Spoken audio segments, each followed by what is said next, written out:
Hi everyone, doctor जय Mehta from Mumbai. ये हमारा स्पर्म मॉर्फोलॉजी का पार्ट 2 है। ऑलराइट, पार्ट 2 वीडियो है। पार्ट 1 प्रीवियस वीडियो जो आपने देख लिया होगा, जहां पे हमने बताया है आपको कि ये नॉर्मल स्पर्म जो रहता है वो एक्चुअल में बनता कैसे है ना। तो ये आपने सीख लिया होगा बाय नाउ। और अगर नहीं देखा तो प्लीज वो वीडियो देखिए, क्योंकि उसमें आपको बहुत सुपर्ब इंफॉर्मेशन मिलने वाला है। मैं वापस आपके लिए ड्रॉ कर रहा हूं एक नॉर्मल स्पर्म दिखता कैसे है। करेक्ट।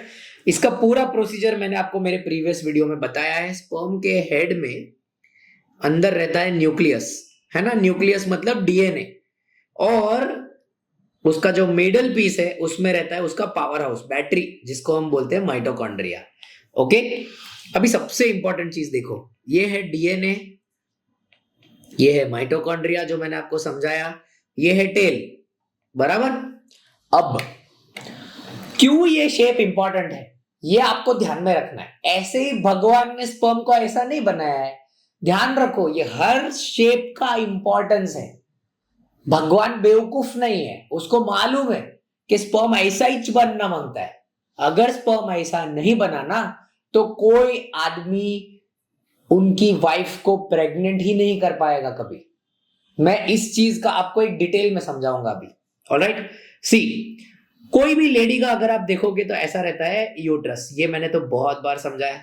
उसके नीचे रहता है वजाइना। वजाइना वो पार्ट है जहां पे सेक्सुअल एक्टिविटी होती है, और उसके बाजू में रहता है फेलोपियन ट्यूब, बराबर है।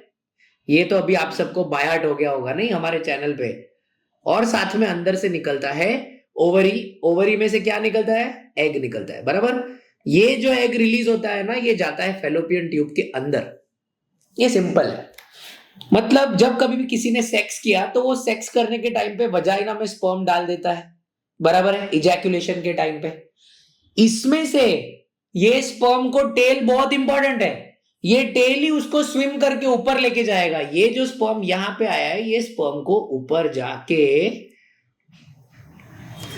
जाके फेलोपियन ट्यूब तक जाना है, याद रखना। ये ट्रांसपोर्ट में फेलोपियन ट्यूब में फर्टिलाइजेशन होता है। मतलब फेलोपियन ट्यूब ही ऐसी जगह है जहां पे फर्टिलाइजेशन हो सकता है। मतलब ये स्पर्म को स्विम करते करते करते करते करते ऊपर जाना ही है। ये स्विमिंग के लिए क्या लगता है? लगता है टेल। तो ये सबसे पहला मिरेकल। अब इसके साथ में जब स्पर्म यहां पे डिपॉजिट होता है, तो कोई भी लेडी के वजाइना के अंदर कुछ खाना नहीं मिलता है। ये लो पाव भाजी वड़ा पाव खाना खाओ, एनर्जी लो, आगे बढ़ो, ऐसा कुछ नहीं है। स्पर्म को खुद का एनर्जी खुद बनाना पड़ता है। तो एनर्जी कहां से बनता है? यहां से, माइटोकॉन्ड्रिया से।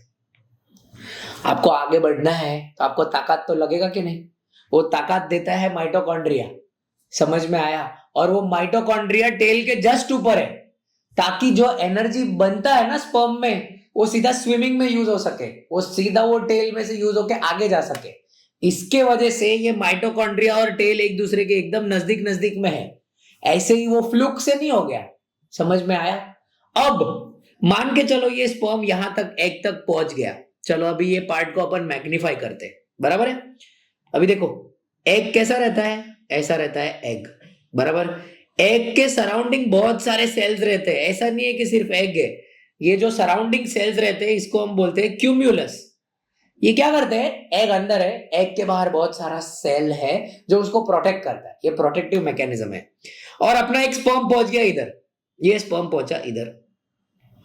ये स्पर्म मैं अभी छोटा सा ड्रॉ करके आपको दिखा रहा हूं। ये तैरते तैरते बहुत मेहनत करने के बाद में एग के बाजू में पहुंच गया। अब एग के बाजू में जब वो पहुंचता है ना, तब सबसे पहले फर्टिलाइज करने के पहले इसको ये क्यूम्यूलस के साथ झगड़ने का है। समझ में आया? क्यूम्यूलस उसको डिसाइड करेगा कि भाई तू अंदर जा सकता है या नहीं जा सकता है।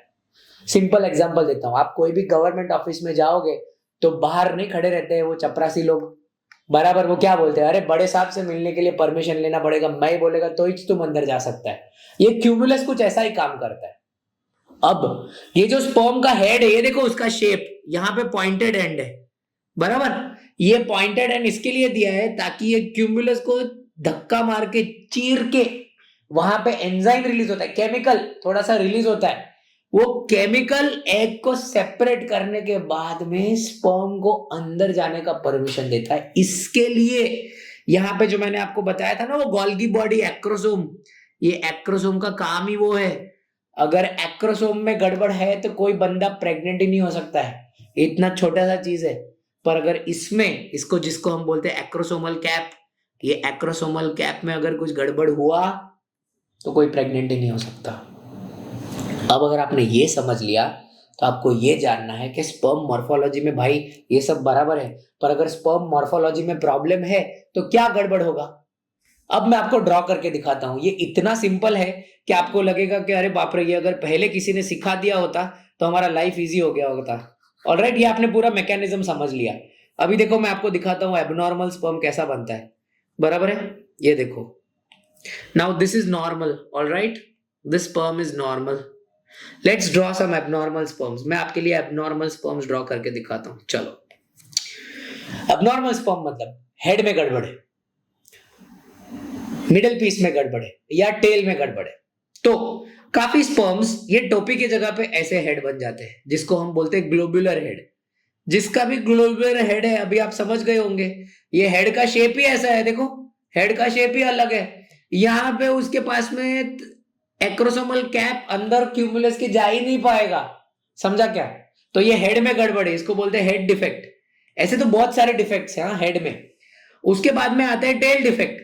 अभी देखो टेल डिफेक्ट कैसा बनता है, हेड नॉर्मल है, मिडिल पीस भी नॉर्मल है, बराबर, पर भगवान ने टेल ऐसा दे दिया, डबल टेल, एक टेल ये बाजू एक टेल वो बाजू, स्पर्म जा ही नहीं सकता है आगे, गड़बड़ हो गया ना।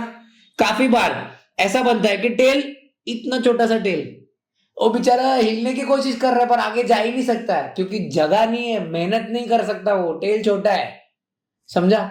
उसके बाद में और डिफेक्ट हो सकता है जिसको हम बोलते हैं मिडिल डिफेक्ट्स। मतलब ये जो मिडिल पीस है ना, वो मिडिल पीस बहुत छोटा है। अगर मिडिल पीस बहुत छोटा है तो माइटोकॉन्ड्रिया छोटा है। माइटोकॉन्ड्रिया छोटा है तो मतलब क्या, पेट्रोल के टंकी में पेट्रोल कम है, वो उसके डेस्टिनेशन तक पहुंच ही नहीं पाएगा।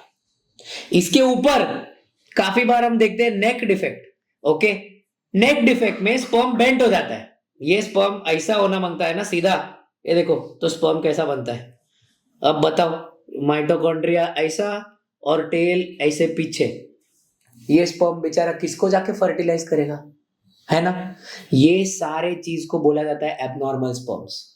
ओके, आप बिलीव नहीं करेंगे, अगर कोई नॉर्मल मेल का सीमेन एनालिसिस किया जाता है तो बहुत बार ऐसा होता है कि कम से कम 30 से 40% स्पर्म्स एबनॉर्मल होते हैं। ओके, ऐसा बहुत बार होता है, तो वो कोई बहुत खराब चीज नहीं है।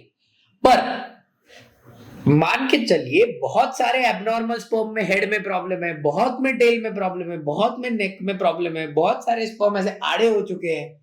ये सिचुएशन में बंदा प्रेग्नेंट नहीं हो सकता है क्योंकि ये सिचुएशन में वो नॉर्मल फर्टिलाइजेशन जो मैंने आपको सिखाया वो नहीं कर सकता। तो आप ही सोचो ना, प्रेगनेंसी कैसे होएगा, करेक्ट। ये बेसिक है। हमारा अगला वीडियो जो अभी मैं बताऊंगा उसमें मैं बताऊंगा कि इसका ट्रीटमेंट क्या है। ये इतना सिंपल है ना कि अगर ये चीज आप समझ गए तो बहुत सारे पेशेंट्स जिसको स्पर्म मॉर्फोलॉजी के नाम पे डराया जाता है कि अभी आपको स्पर्म मॉर्फोलॉजी में गड़बड़ है तो आपको आईवीएफ या इक्सी करना पड़ेगा।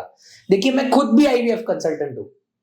ओके, मैं बहुत ही बिजी आईवीएफ कंसल्टेंट हूं। अपने हॉस्पिटल में शायद बॉम्बे का या महाराष्ट्र का सबसे ज्यादा आईवीएफ होता होगा।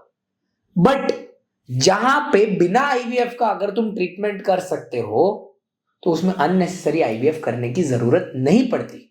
इसके वजह से मेरे नेक्स्ट वीडियो में जो पार्ट 3 है वहां पे मैं आपको समझाऊंगा कि स्पर्म मॉर्फोलॉजी को ठीक करने का ट्रीटमेंट क्या है। ऑलराइट, एनी फर्दर क्वेश्चंस आप कमेंट्स में डाल सकते हैं, मैं या मेरे कोई टीम मेंबर्स आपको जरूर आंसर करेंगे। Thank you so much.